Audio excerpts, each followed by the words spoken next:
Hi, I'm Joan Lok. In an upcoming workshop, we'll be painting a majestic bird, the peacock. As you know, the peacock is a bird that has really wonderful feathers and very distinctive body structure. So in this workshop, we'll spend some time explaining the structure of the head, the pattern, different kinds of way to represent the really beautiful feathers. We'll use both blacking and also stone green, stone blue, or a combination of it to represent the shiny feathers on its chest and head. And then we, of course, will work on the feathers.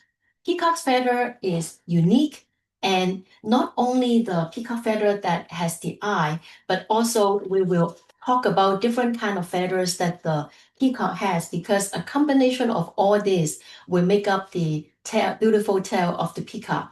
And then as our demo piece, we'll also work on the entire peacock. So please join me in this workshop painting the beautiful bird peacock. Thank you. I'll see you in my workshop.